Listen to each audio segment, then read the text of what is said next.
Good morning. It is bright and early here in the Cersei household, and I am going to be doing a small cardinal painting this morning.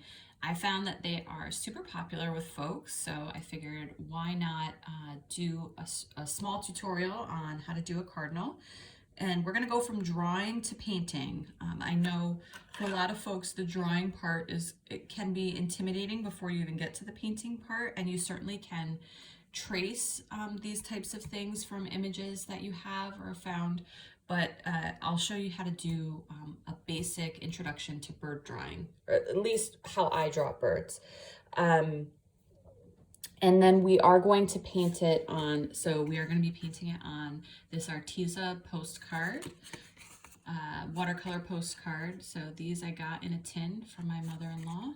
And I already have mine sketched out here, but this right here, this is my sketch pad. So much cheaper to draw it out on my sketch pad, and then when I'm confident, I go ahead and draw it out on my watercolor if I'm not, my watercolor paper if I'm not tracing.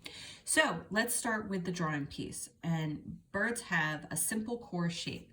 And even though I have all the details out here for you, I'm going to draw in darker how I started this.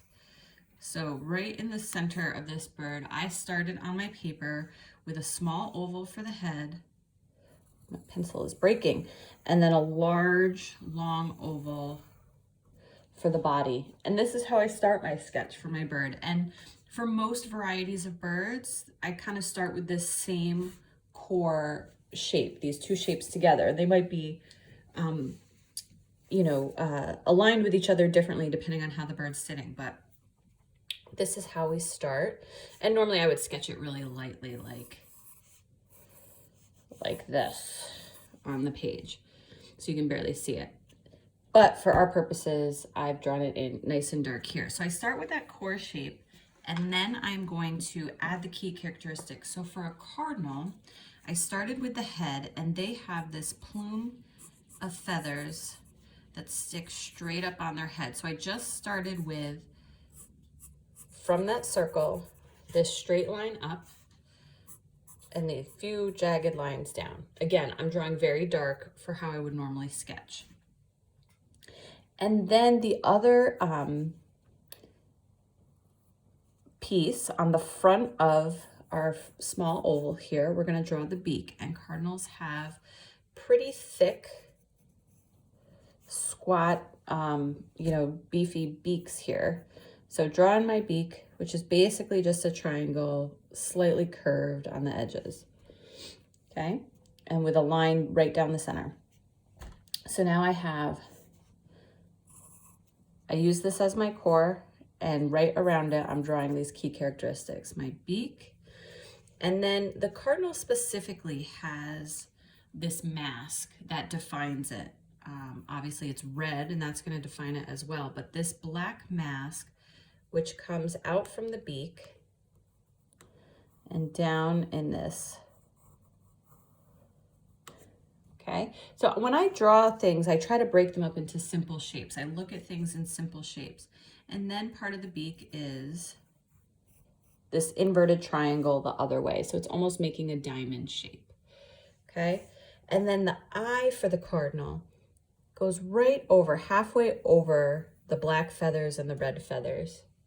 Okay, so now we have this, we have our plume up top, and we have our beak and our face. And now with this body, all we're gonna do is connect. This will be the belly. And then down the back, from the back of this plume of feathers, I'm away from the core a little bit, but I'm just gonna kind of follow that shape down. And then cardinals have these really long, thin tails, okay? And now I'm just gonna draw in where that wing would be, folded against the body. And then cardinals have, they have variation in colors in their feathers there, and you're gonna do that with paint, but I've just drawn like a little bit of a guide here. And again, I'm drawing much darker, much darker than I normally would when I sketch this out. And then our feet, one in front here, coming out of the front of the body, and one towards the back, coming out of the back side of the body. And then you can draw whatever they're perched on, whether it's a branch, usually a branch, or a stump, or a fence. But they're usually sitting on something. When they're perched like this, they're not in flight. So there is our cardinal drawing. Super simple. Just look for the shapes, draw this basic shape in the center. And I always use a reference photo or several reference photos when I'm drawing something, especially for the first time. And I'm looking at all the main shapes that make up the defining characteristics. So I'm looking at, what does that wing look like? What does that black feathered face mask look like on several different cardinals? And I come to realize, like, that eye is just kind of hovering over the top corner of that on almost all cardinals. You know, what's the angle look like on that plume of feathers? And I get closer and closer to a really realistic looking cardinal. Okay, so I've already drawn my other one out here on this paper. And we are going to get started on the painting part of it. Okay. One, I am going to be using my favorite brushes, my Nick Pro brushes, a size 4 and a size 2. And I already told you I'm working on our Arteza postcard watercolor paper. And I think I'm painting it upside down, but that's okay. And then I'm going to be using my Daniel Smith paints today. This is the Watercolor Essentials kit, which has my 2 reds in it, 2 blues, and 2 yellows, so we can mix any colors we need. You can see I have been mixing quite a few colors before. I'm going to, so cardinals are very orangey red. I've painted them a couple of different times in, you know, different kind of versions of red, but really in reality, you can paint them however you want, but they are a very red or orange red color. So I'm going to be using my orangest red here, my warm red instead of my cool, more burgundy red for most of this. So I'm going to be using this Pyrrole Scarlet is the name of it in Daniel Smith. I also have black here. And then I will also most likely be using my French ultramarine for some details in the feathers to do some shadowing. And lastly, I'll also use, we have some details down here with berries and some greenery in the branch. So I will use some of this green that I've made up here for another paint for this painting over here that you can kind of see out of the corner. And I'll probably use my quinacridone rose here, which is a much more purpley burgundy color. I keep saying burgundy, but I don't think that's quite right either. Just a purpley red, a cool red. So I'm going to start, I'm actually going to start on my plume here at the very top. You know, you can really start wherever you'd like. I like to, and the reference photo I'm using, there's really very few shadows on this cardinal. Like, he doesn't have a shadow on his underbelly the way the light is. And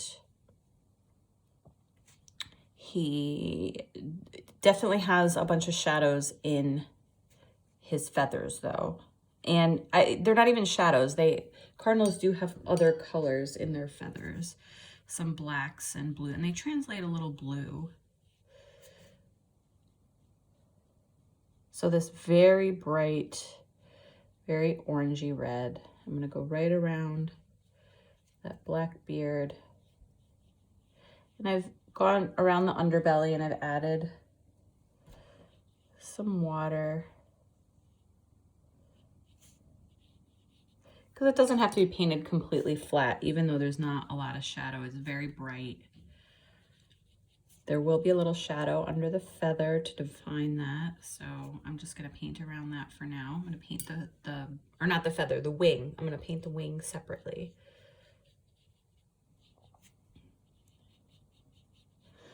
And depending on how the cardinal's sitting or the way it's facing, you know, you could have creases or indents for feathers. The time lapse I did had around his neck, his head was turned kind of over his shoulder, so he had to make it look like he wasn't like breaking his neck. You know, you had to paint in the crease of the feathers and how they would be when his shoulders turned over. Right. And our tail feather here, I'm just going to kind of do long, broad strokes. So it's not like painted in perfectly. There's a few white spots in there. And then this part of it, the bottom of his belly comes all the way up to the tail. There we go. We have the main base of our cardinal. And now I'm going to add in the feathers. I'm going to take a look at my reference photo really quick. And so in this photo, and you see I drew this kind of little line here because there are two layers. So there's this layer of feathers that are underneath. I'm going to make that line kind of jagged. And I'm leaving a little white space in between right now so I can see the definition of where that wing is. I keep calling it a feather, but it's a wing. It's a whole wing, many feathers put together. Alrighty. So you can see how I've put in that texture with my paint. I've made that edge nice and jagged there because this top color is going to be a little different. So I'm going to take my red, and I have a little blue on here, and I'm going to, let me flip this over so you can see. I'm going to take my red, and I'm going to add a little French ultramarine to it to bring it down and make it a little darker, a little more purpley. These two colors, they're not going to make a really, it's a cool blue and a warm red. So they are not going to make like a beautiful purple, almost like a brown color. So now I'm going to paint in this top part of the feather here. And again, doing these long kind of strokes of like what a feather, creating that feather texture, feathers laying over top of each other.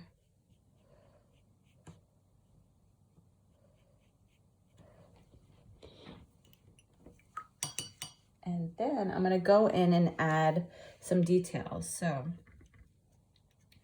you can either, let's see, I'm going to use the French ultramarine blue kind of in its pure form to add in the shadows along this feather. So now we're going to go in and we're going to add the edge where they overlay. And then in the feathers themselves, there are, along this edge,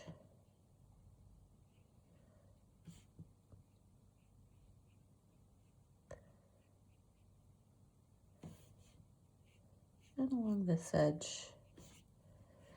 So this is both playing with shadows and then different colored feathers. They have some black, bluish color feathers that kind of run throughout their winged area that are different color than the red.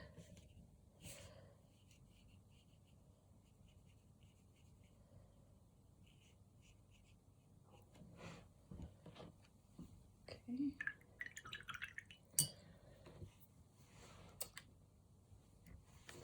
And now this top wing is a little too dull for me, so I added a little bit more of that Chiral red, that warm red. And it's still a little darker than the original one, but I'm going to do another layer over top of that.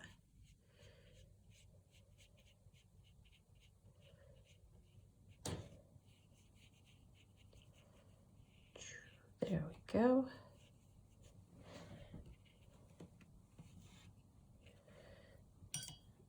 And I'm going to do a little bit of a shadow under the wing right here, and I'm going to blend that out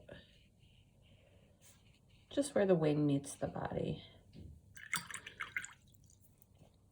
And blend it all the way out. Oops. All right. And then in the tail, there are also some of these darker details right on the top, very few, but I'm just gonna get some of my ultramarine blue again and just run like one, still a little wet there, so they're bleeding out a little, but one or two darker feathers up the back there.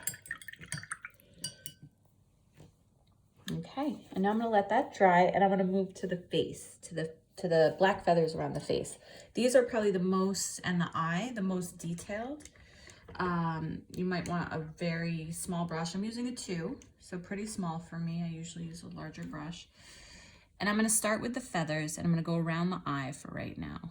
So I am going to, along the edge of this black mask, I'm not gonna make it perfectly straight, okay?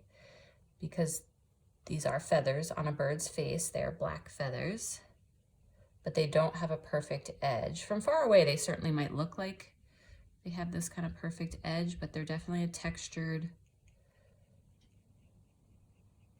edge. And these are super black, super rich and dark. You might have to do more than one layer if you're looking to get that really dark, saturated black. Sometimes black often dries if you have just a little water in it, just to get it to spread, but then it'll dry pretty gray. All right, I'm going right around the eye. So you can see I'm leaving the eye white for right now.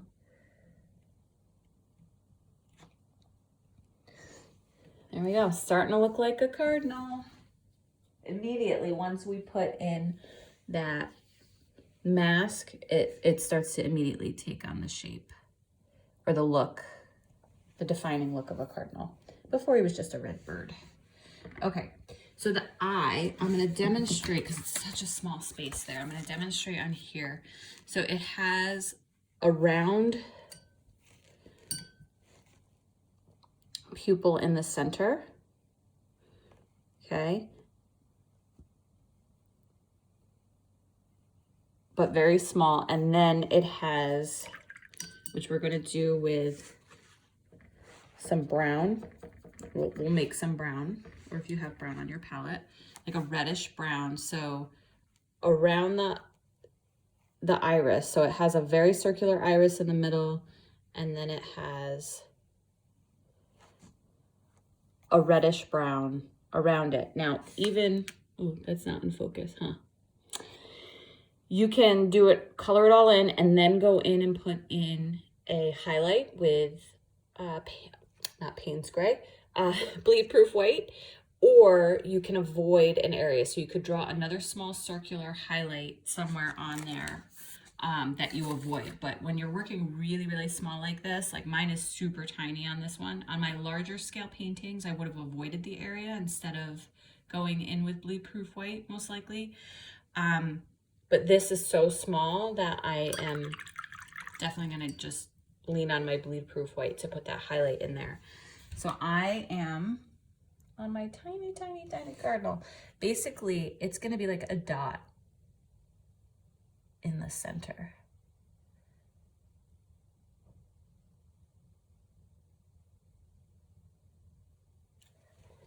Okay, you can see that. And then I'm gonna let that dry completely, and then I'm gonna go around it with a slightly lighter brownish color. I have this reddish brown made up on my palette right here, again from something I did before, and I used green, or yeah, this green to make it. So this green to get here, I used phthalo blue and the quinacridone rose, so the two cool colors. Oh, no, I did not do that. That would make purple. Phthalo blue and my gamboge yellow to make this green. having a lot more phthalo blue. And then from this green, I pulled some of that green off and added some of the quinacridone rose to it to make brown, because when you mix complementary colors, so colors opposite each other on the color wheel, they will make grays and browns depending on the tone of those.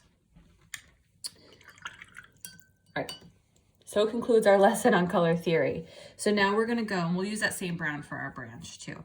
So now we're gonna go to the beak. And I did not talk about this before, but the beak is basically a very, it's very close to the color of the body, but it's slightly more yellow. So I'm gonna take some of that warm orangey red over here. And I have some of my gamboge, it's called New Gamboge yellow already on my palette here. So I've just pulled some of this red in there. So you can see they're very close to each other, but this is just slightly more yellow. And that's how the beaks are on cardinals. They're such a bright, colorful bird. It's been so nice. I've had a few in my yard out here. I can't imagine what my yard would look like if I actually put bird seed out. My mom puts out bird seed, and she has like a Disney movie in her backyard with the deer and the birds and the squirrels and chipmunks and raccoons. We have I live in the suburbs, which is crazy because I have so much wildlife for living in the suburbs. So I left a little white line. Actually, I'm gonna fill it in.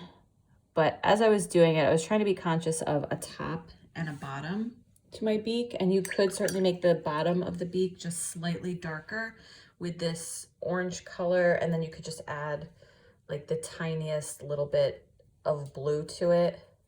It'll just desaturate it and bring it down. And then you could make the bottom a little darker, and then it looks like it's a little bit in shadow. Or you could certainly just paint them the same color, and then you're gonna draw that line in with black after that's completely dried. So again, we're not gonna touch the face again right now. I'm just taking, there's quite a bit of water on my beak. Where's my towel? So I'm just gonna take my brush and touch it to the beak. And basically I'm just absorbing some of that water that's in there.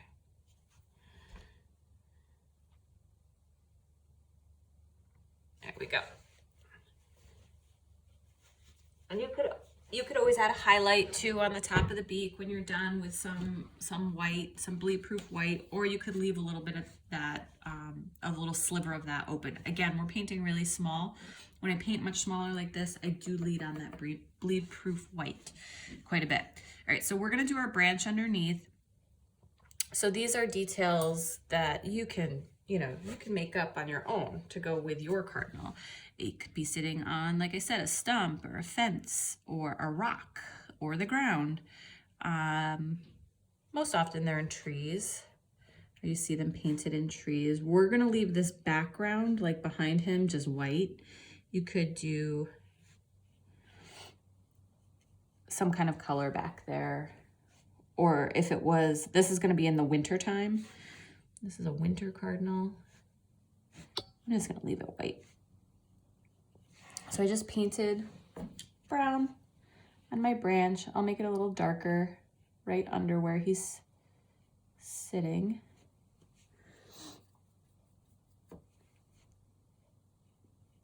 Give the impression of a shadow. And I am gonna go back through again with that bleed proof white and add a little snow on there in a moment. Oh, I feel a sneeze coming on. It's just kind of sitting there. I'm sorry if I'm sniffling. All right, we are gonna go through, and this tree, ladies and gentlemen, is gonna be made up because it's going to be a pine, but it's gonna have red berries in it. And I don't think that's how that works. I don't think there are pines with red berries. But maybe it's a pine tree with another red berry bush. So my pine tree, my pine boughs, my little branches of sprigs of pine are super simple. One long stroke down the middle and then a bunch of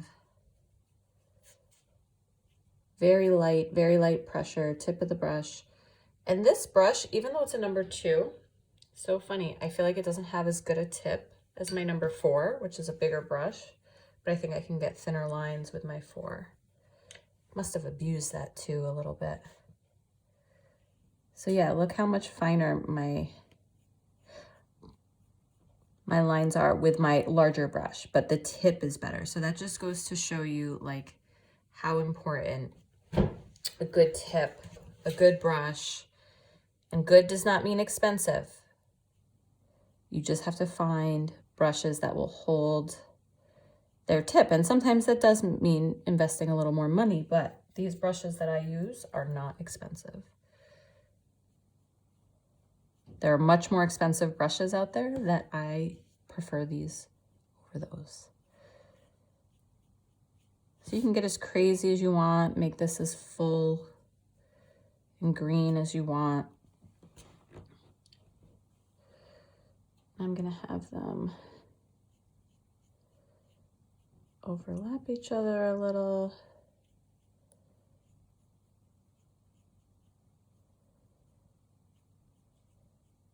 And it's okay that they like overlap and mess up each other's like pattern, because that's what it would look like in real life. Okay. And I am gonna add some red berries. Who doesn't like a good winter berry? I have to look up if there are any pines. When you paint things and you have to look things up and look up reference photos, you end up learning a lot about the world around you that you may not have known, like what certain plants are, what has berries and what doesn't, what kind of leaves, you know, are they shiny leaves, are they dull leaves, are they broad leaves? So my berries are, I'm just putting them in little clusters, circles, leaving a little white center. It doesn't have to be exactly in the center. It can be towards the top, towards the side, just a little reflection. And I'm just popping these in kind of wherever I feel like. And I'm putting some in 3s, 2s, putting a single one, trying to avoid patterns. It's really hard. Put one out in space over here and we'll build a branch to it.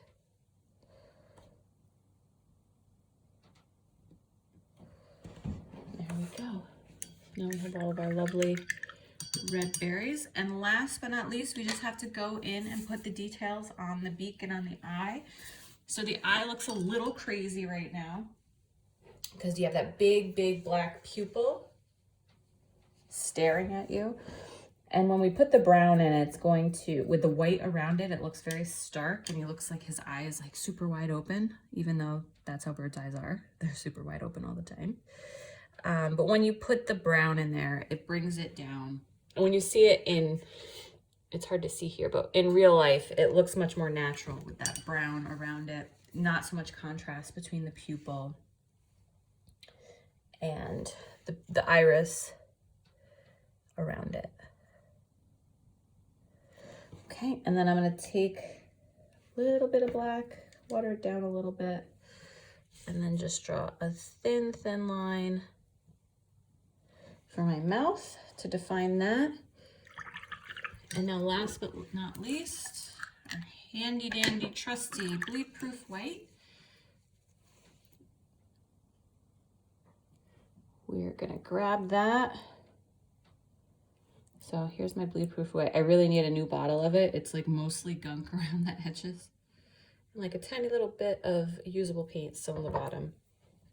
All right, I'm gonna start with some snow on the branch. So just on the top side of the branch, I'm gonna put some clusters. I could put even some on some of these green leaves. And basically just pick out a few spots along the branch and just drag it across the top. There we go, gives it a little dimension. All right, and now I gotta do that eye. That eye is so tiny. Let me see here. And a really big dot would not would not work well. So I'm using my number 4 brush because it has the better tip. I am, sorry, my arm is in the way. I'm grabbing a little bit of, just dipping the tip in there. So I have it on the tip of my brush. You probably can't see it, there we go. So there's my bleed proof white, and I'm gonna go in and towards the edge. So I'm gonna put my reflection not in the center of the pupil, but on the line between the pupil and the iris, either towards the front or the back. I'm gonna do mine towards the front. That tiny little reflection. Perfect. Whew, I did it. That was a little scary. So this is, again, super, super small. So there is my cardinal. He is very handsome. And you could go back in and put more layers on, add in more shadows if you wanted to, add in another layer of red. The plumes at the top of their head are usually like so bright and fierce. Could definitely go in and add like another layer just to make sure it's super saturated. There we go. And there he is. Thank you so much for watching and joining me on this Cardinal tutorial, Cardinal in the winter. Make sure to subscribe to my channel if you haven't, and then join me back here for another tutorial in a couple of days.